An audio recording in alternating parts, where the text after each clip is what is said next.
Hi, it's T. Carlson here. It's been a long and interesting ride, but we're finally arriving at the final video in which I rank all the songs on every Beatles album, again, including the Past Masters compilations. Today we're doing Past Masters Volume 2. I probably will do subsequent videos ranking songs on some other releases, but it might be a little different. We'll get to that when the time comes.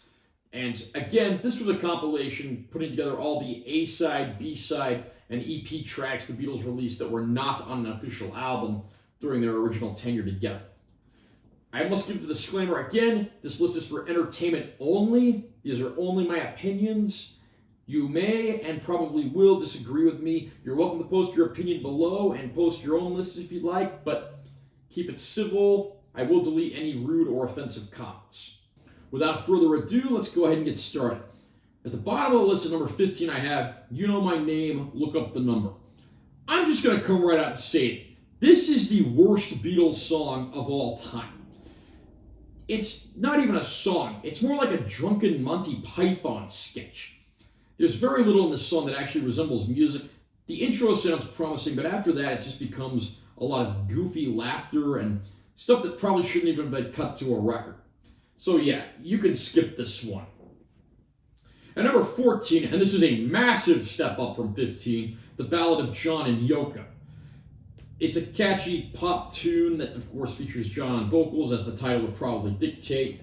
And this one, of course, is infamous for being censored during its initial release because it contains the word Christ in its lyrics.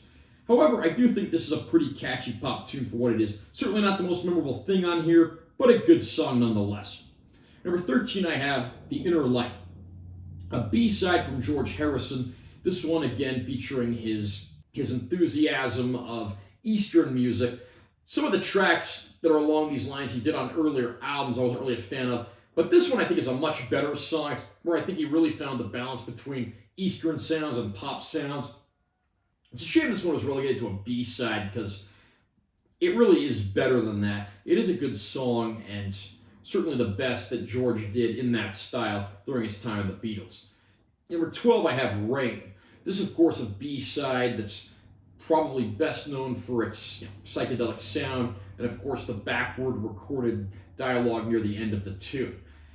It's a pretty solid John Lennon psychedelia piece, and for what it is, I actually quite like this one. At number 11, I have Hey Jude. And what I'm about to say is probably tantamount to heresy amongst Beatles fans. Hey Jude is not one of my favorite Beatles songs. The reason for that largely being the fact that the song drags on for nearly 7 minutes, and probably about half of that runtime is a dragged out outro that has no right to be as long as it is. That said, the portion of the song that actually is the former half is a beautiful tune. If this was a 4-minute song, it would probably be one of my favorite Beatles songs. But at 7 minutes with a dragged out outro, it's just never been one of my favorites. Again, I'm ready to receive the flame war in the comments section over this one, but so be it. Number 10, I have Across the Universe. This one also appeared on Let It Be, but this is an alternate version that, again, was not on the album. It's John Lennon with his message of peace, love, and unity in a psychedelic ballad of sorts, and he does it pretty well, gets his point across. It's a solid tune. At number 9, I have Old Brown Shoe. Again, another George Harrison B-side. This one being just sort of a fun, bluesy rocker, and he has a great time with this one. It's a shame we don't hear this one talked about more often, because it is one of the more underrated George Harrison Beatles tunes. At number 8, I have Don't Let Me Down. I always found it strange that this song was not on the Let It Be album, yet filler throwaway tracks Dig It and Maggie May were. That, of course, was rectified in 2003 with the Let It Be Naked release of the album.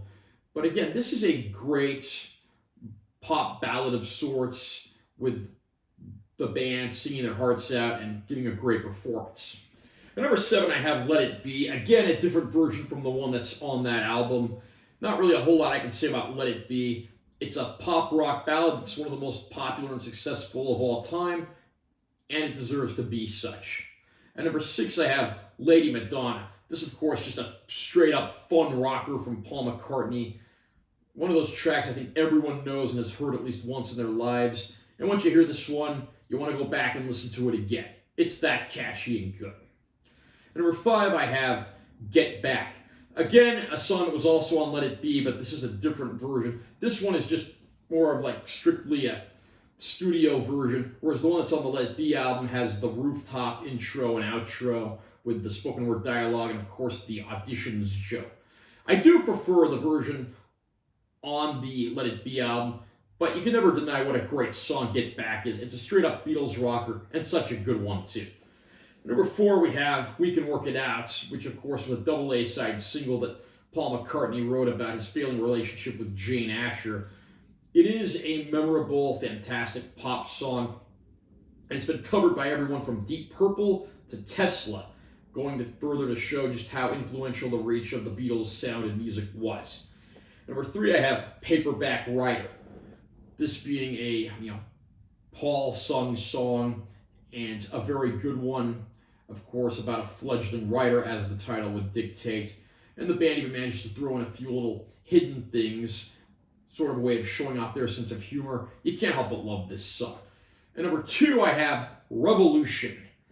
This being, once again, a straight-up rocker. This is one of the most popular songs the Beatles ever put out. It's been used so many times in so many different productions, commercials, and so forth. John Lennon, of course, singing like crazy on this, one of his best vocal performances, and some fantastic electric guitar work. There's also an acoustic version of this called Revolution 1 that appears on the White Album, but the electric guitar one for me will always be the big winner. And my pick for the number 1 track that appears on Past Masters Volume 2, and again, it's another electric guitar rocker, this one, of course, featuring Paul McCartney on vocals, Day Tripper. Day Tripper is a great Beatles song, and it is one of those that I think even people who are only vaguely familiar with the band know, because the guitar work, the vocals, the lyrics, everything here comes together nicely. It is a great rock song, and one that I think deserves the title for the number 1 song of those that appear on the second Past Masters compilation. And there we have it. Of the tracks on Past Masters Volume 2, what is your favorite? What's your least favorite? Comment down below and let me know what you think. Again, all I ask is that you keep it civil, no rude or insulting comments. They will be deleted if I find them. Also, remember to subscribe to this channel for more content. I'm always posting new videos. And make sure to give us a like if you found it helpful. I'm Taylor T. Carlson. I'll see you next time.